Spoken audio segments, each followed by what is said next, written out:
आध्यात्मिक दोस्त डॉक्टर मोहित और वेद सार संसार में आपका स्वागत करता हूं। दोस्तों, इस वीडियो में हम कुंडली के छठे भाव में सूर्य ग्रह तथा इसका संबंध पूर्व जन्म से इसके ऊपर है।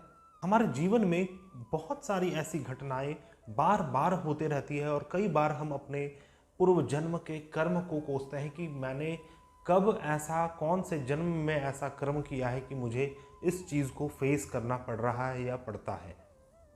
तो ज्योतिष शास्त्र पूर्ण रूप से पूर्व जन्म के ऊपर ही आधारित है, क्योंकि हम इससे आने वाले जन्म को तो देख ही सकते हैं, लेकिन जो हमारा जन्म कुंडली बनता है, जो हमारा बर्थ हॉरोस्कोप है, वह पूर्व जन्मों के कर्म का रूट मैप है, जिसे देखकर हम मूल रूप से समझ सकते हैं कि पूर्व जन्म में आपके किस किस प्रकार के कर्म रहे हैं और वह कर्म इस जीवन को किस प्रकार से प्रभावित कर रहे हैं तथा उसका क्या निदान होना चाहिए।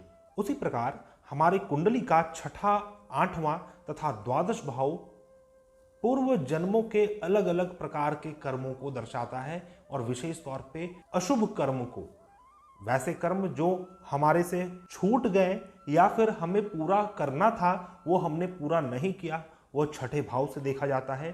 पूर्व जन्म का जो अशुभ कर्म है वो अष्टम भाव से देखा जाता है और पूर्व जन्म के छिपे हुए कर्म, वैसे कर्म जो आपने छिप कर किया, वैसे कर्म द्वादश भाव से देखे जाते हैं। उसी प्रकार नौ ग्रहों में कुछ ऐसे ग्रह हैं जो आपके पूर्व जन्मों के कर्मों का उद्घाटन करते हैं, जैसे कि सूर्य, चंद्रमा, बृहस्पति, शनि, शुक्र तथा राहु और केतु। आज हम सूर्य के विषय में बात कर रहे हैं। आपका किसी भी राशि का लग्न हो, सूर्य किसी भी राशि में स्थित होकर कुंडली के छठे भाव में यदि स्थित हो, तो जातक को इस जीवन में कई प्रकार के उतार चढ़ाव को झेलना पड़ता है और विशेष तौर पे, खास तौर पे जातक के नौकरी पेशा के मामलों में कई सारे उतार चढ़ाव आते हैं।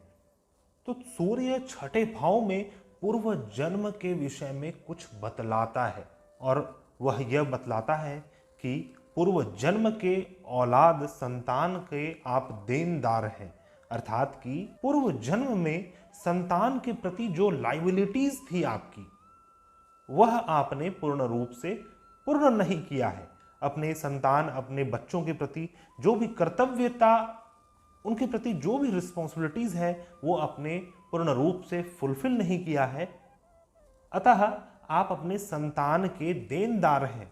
आपको अपने संतान को इस जीवन में कई सारी चीजों को देना है और यही कारण है कि इस जीवन में जातक को अपने नौकरी पेशे में कई सारे उतार चढ़ाव देखने पड़ते हैं, स्थिरता उनको प्राप्त नहीं हो पाती है।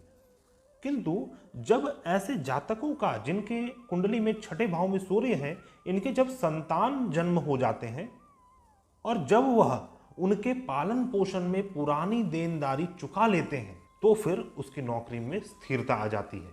यह एक रहस्य है, यह इस चीज का उपाय है कि आपको अपने संतान के प्रति कर्तव्यनिष्ठ होकर पूर्ण रूप से अपना योगदान, अपना पूर्ण सामर्थ्य लगाना चाहिए उनके उत्थान के लिए, अपने संतान के उत्थान के लिए।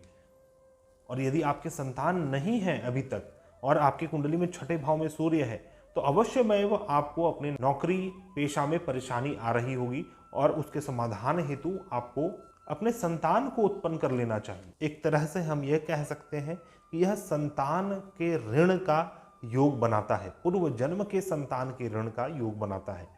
संतान के प्रति आपके कुछ ऋण हैं जो आपको चुकाने हैं। तो यही वो बचा हुआ कर्म है जो कि छठे भाव से प्रदर्शित हो रहा है।